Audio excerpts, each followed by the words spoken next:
truth of what you are doing, and none of us are walking upstairs while doing it. You are fantastic. Awesome. Well done. Fascinating, too, to watch the viability there comes in. I mean, I was keeping in mind that 127 was the threshold they needed to get. 5 viable candidates in that big caucus. And Bernie the closest to the bottom. I mean, Bernie the closest to the cutoff, but it sounds like he's going to pick up a few more. Well, both Biden and Bernie. Biden at 131 and Bernie at 120. And then overwhelming in terms of these numbers, win for Elizabeth Warren. Yeah, in that one caucus. Again, that's Des Moines. I can't wait to see the final numbers of this night because how big will Bernie win on colleges' campuses compared to how badly he will do where there are not college campuses? And will he do so well that he overcomes the other candidates in terms of the raw vote? It's going to be fascinating to see because it appeared that some of those college caucuses were larger in terms of how many people were there. I think one of them was over 1,000. This is, not to get too into the weeds on this, but one of the things to watch, if that is the dynamic tonight, is that the way they allocate the delegates has a little touch of the Electoral College. The allocation of the delegates basically has you top out at a certain point in terms of how many delegates you can get out of a very rich, very populated caucus like on a college campus. It's designed to privilege the preferences of people in rural areas so they are not swamped by people in the cities. It's got a little touch of the Electoral College. If it comes down to it, the way it did with that incredibly closest in history tie, basically, in 2016, that process by which they allocate the delegates would privilege people who have rural support more than it does people who can pack college. I think it's also really interesting just to watch people make these number 2 choices in real time. I mean, just because, you know, if you spend a lot of time talking to voters, the way that you have to talk about electorates in the aggregate in general is like these crosstabs, like generational effects and all these. But like people are strange and idiosyncratic and have all sorts of different reasons. And that they social. Like. And they're social. And they like. So I thought it was so interesting. Why are you going to Mayor Pete after Steyer wasn't viable? Because he's my number 2. Like, well, no, that's just restating the question. Like, that's not actually an explanation, but it's like, well, he's my number 2, so I'm going to him. When she turned around, she was the Steyer precinct captain, too. She was, right. So why, you know, you see these sort of the lanes that people have in their heads, the degree to which, like, personality matters or, like, personal contact. I mean, as you've been noticing, Pete Buttigieg has been in that state while a bunch of the other candidates have been tethered to their desks in Washington. Or just the energy in the room when one woman says, Warren is killing it, right? I mean, who knows what she was feeling? She was like, you know, I like that crowd. I'm going to go over there. And that's sort of what brings the energy in. So even if you don't necessarily have the biggest group, if you're the loudest group, if you seem like you're having a lot of fun, if there's a first-time caucus goer, they may be attracted to you because you seem like you're enjoying yourself. And if everybody is voting on the basis of electability, whoever's winning in that room in that moment seems like the most electable, and therefore you will go that way. All right, we are going to go to our colleague Chris Jansing, who's in Clinton, Iowa. Chris, what are you hearing there? Hey, it's really fascinating because this is, even though I'm on a college campus, Clinton Community College, this is not a college crowd. This is an older crowd. This is a place where, frankly, Joe Biden was expected to do well. But this is where we see the count right now. The viability here, by the way, much lower than some of the other places you've been checking. 4 years ago, they had 188 people caucusing. They thought they might get as many as 250 to 400. They actually have fewer, 174, which means the viability threshold is 26. This is where it stands right now. Bernie and Biden tied with 38, and Buttigieg 36, only 2 behind. This group with Amy with 14, many of them had been telling me earlier that they would go over to Pete Buttigieg. So any of you, the Biden folks came over here and tried to convince you to come over to Biden, right? I had it a little bit wrong, I think. She was here. She wanted us to go to Warren so that then Pete wouldn't get the delegates. As many delegates as he's going to get when we do go over there. Yeah. So basically, this is about strategizing to see who can win this caucus. Yes, it is. All right. A lot of you told me that you were going to Buttigieg. Has anybody, and you were going, as if I recall, to Biden if Amy didn't make it, which she has not. Have any of you changed your mind? Are you going to take part in any of this horse trading? No. Why not? Why not? Because my mind was made up before I walked in the door that if Amy was not viable, then I was going to go to Pete. Just a quick show of hands. How many of you are saying you're going to Pete? How many Pete? So the majority of these Amy Klobuchar folks are going to Pete. Now, I was looking for our Warren folks who are over here. Oh, there's Jim. Where's Jim West? He's got a green shirt on, and here we go. Let's see if we can get all the way over here.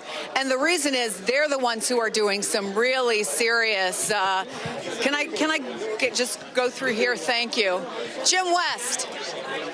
Can I grab you for a second? Sure. We were talking earlier. Are you surprised that at this point Elizabeth Warren has not met the threshold? A little surprised with the ground game. She's had a very intensive grassroots organization in eastern Iowa, so we're about 5 delegates short from being viable. So I'm talking to the Yang people, Klobuchar, trying to pick those people up from that way. It's also a situation where everyone thought you were going to break records here, and instead you have fewer people who showed up to caucus. Do you have any thoughts about what went on? Because you told me you've been doing this for decades. Yeah. 4 years ago, it was 188 people we had at 2-2 right here, and now we're about almost 14 people less. Other than the aging population, which Clinton is an older community, it's aging, it's not young. So that could be a reason, too. But a lot of the candidates out there are talking about health care, and I think that people should look at the candidates and what they're saying on health care, too. Green jobs. Real quickly, if you're a betting guy, what are the chances you somehow convince 5 or 6 other people? I'm working. I'm working the room. Come on, give me a chance. I got to tell you, it's fascinating. There have been people who have been working this a long time. Actually, Jim told me that he heard a knock on the door, and it was actually the organizer for Andrew Yang who came, and he said, "You saw that I have 3 Elizabeth Warren signs in my yard, right?" And he said, "Yeah, but you never know when I might need you for a number 2. So that's where we are right now. We're toward the end of the 30 minutes of this horse trading, shall we call it. Chris, thank you so much. Clinton, Iowa. Interesting rural part of the state, eastern Iowa. And then you have to campaign to be people's number 2. I mean, I think Senator Klobuchar was a little offended by the question, but it matters if you've gone and said, okay, you get your heart set on somebody else. I get it, but can I be your number 2? Yeah. It matters sometimes. And if you've had the stomach and the sort of, the lack of pride to be able to engage with that conversation ahead of time, you can hopefully get yourself into a situation where if you are, God forbid, not viable on the first balloting, your voters all know what to do next. And they don't all then start searching their souls and making strategic decisions. They all know what plan B is. Yeah. And they have power. They don't spread to the wind. They have a strategy. So, again, that one was Clinton, Iowa, Bernie and Biden tied at the top, Pete Buttigieg just behind, and neither, in the first balloting, neither Klobuchar nor Warren viable, but they're working it. And at least 5 of Klobuchar's voters talking there with our Chris Jensing about going to Mayor Pete, which would put him ahead of Bernie and Biden. Yeah, let's go sorry, go ahead. Well, I was just going to say real quickly, the entrance poll, 58% of these people are women. Only 42% are men. Right. It's interesting to me that the 2 women candidates are not going to each other. Mm-hmm. That you have most of the Amy people talking about Pete or talking about Biden, and you have the Warren people talking about Pete. But Klobuchar and Warren are so different. I mean, they are. But there really doesn't appear to be, all of us who still hope we'll see a woman president in our lifetime. It's fascinating to me that they are dominating in terms of who's at the caucus, women over men, but the women candidates, at least thus far, don't appear to be dominating. Klobuchar and Warren might be a ticket. There, you never know. Yeah, you never know. All right, let's go to Cal Perry in Iowa City, where Cal has been sort of monitoring a bunch of precincts at once. What's up, Cal? Hey, so we're back in Precinct 3. This is the university students. And there are 487 people here total, which means in order to be viable, you have to have 74, which brings me to, my sporting event commentating of the night. The Andrew Yang people, the Pete Buttigieg people are 15 people short. And so, Greta, do you have a minute for MSNBC? Huh? We're live on MSNBC. Oh, yeah. So I don't want to put too much pressure on you. But when you went over there to get the Joe Biden folks, did you have an argument worked out? What did you... I mostly was saying that we needed to, come together because a lot of people that are kind of voting for the people over here are not as much of a Bernie fan. And I was kind of saying, well, if we're all coming together, if we don't all come together, then we'll all get kind of not viable. So then we'll all have to go probably to Bernie or somebody else more along Bernie's lines. That's a good argument. Did you try the Yang people yet? I'm just curious. Only a few, but I mostly stuck with Amy and Biden people just because it was smaller. And I talked to a couple Yang people, and a couple Yang people were interested, and they also were really curious about how many people we had over here. How many do you have? I'm not for sure now. Okay. We were, I think, like 60-ish or something like that, and that we've brought over a couple more than that. So then the higher they are, they're like, oh, closer. If you're closer than us, then maybe that is better if we all come together. 74. Do you think you'll hit 74 tonight? I hope so. I think so. All right. Thank you very much, Greta. Yeah, I appreciate it. So that's what's happening here. The Yang people are also being poached. You can see over here. And far corner of the gym, the Bernie people, who every once in a while just break into loud cheers and try to distract everybody else from poaching anybody else. They don't seem to be very aggressive about getting more folks, but they have been very aggressive about keeping people from poaching other campaigns. Cal Perry, thank you very much. Again, this is one of a couple of different precincts that Cal is monitoring there in Iowa City. He was describing this is the sort of college-y one, Precinct 3. Yeah. Precinct 4 is more the adults table, and you're seeing very different allegiances there and different number 2 choices. Yeah, and it's so interesting to hear a young person make the argument against Bernie Sanders. Right. We haven't seen that much. I mean, and good on Cal Perry for bringing that to all of us. But her argument was about, and just the intuitiveness of voters is always awe-inspiring. You know, Amy and Biden are more like us, the Pete voter, and if we don't prevail among Pete Buttigieg voters, Amy Klobuchar voters, and Joe Biden voters, we'll be stuck with Bernie. She's speaking for thousands, probably. She's speaking for thousands. She's speaking for lots of people in eastern Iowa. And also, it's amazing hearing the internal calculations. This is why I always say voters aren't dumb. Sometimes we underestimate how smart these people. They're using heuristics. They're using shortcuts to look at other people and say, where's the ideological overlap? Where can I hit this person on this issue to bring them in one way or another? That is an encouraging thing to see about sort of American democracy in general. But I also think this.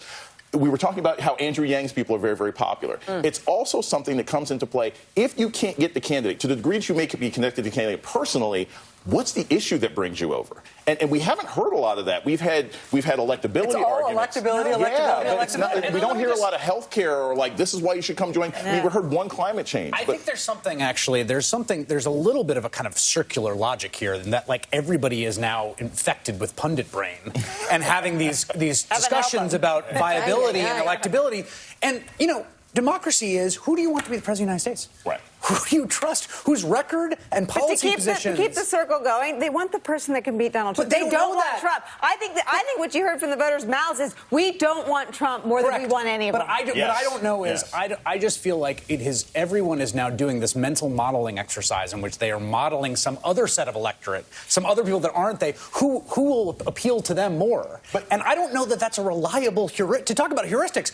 I don't know that anyone has any reliable insight into that, and yet that is what we are watching, a mass exercise. Every time you're the out party, though, that's what you do. Like in 2004, the only reason John Kerry won is because everyone was like, what will my conservative brother-in-law in Indianapolis vote for? Like, when you're out and you want to get rid of the person who's in office, you have to think like people that aren't you. Although I think to a certain extent, as that young lady was just mentioning, you also have to think about your own party, because if you're facing the sort of ideological splits that you have that challenge as well. Claire's smiling. It sounds very familiar. You been there? I think I recognize this song. I think I've sung it before. All right. And I think what you've got to realize that in Iowa particularly, that electorate they're thinking about are their friends and neighbors that are not Democratic activists that voted for Barack Obama and then turned and voted for Donald Trump. And the people in Iowa are desperate, that care about our party. They are desperate to get those voters back. So as they're thinking about who am I going to go for, they're really trying to put on those voters this selection and guess who's they're going to be most comfortable with. So it kind of makes sense if you're from a state that is not bright, bright red or bright, bright blue. Missouri kind of is more red now, but certainly Iowa is in play because Donald Trump's numbers are way below what they were when they went for him in 2016. And in fact, Clinton County is one of those places in Iowa that was Obama and then Trump. All right, we're going to take a quick break right now. We'll be right back with more live coverage of what is going on inside these caucus sites all over the state of Iowa. This is live, and these decisions are being made right now. We'll take you back inside a number of these different sites when we come back.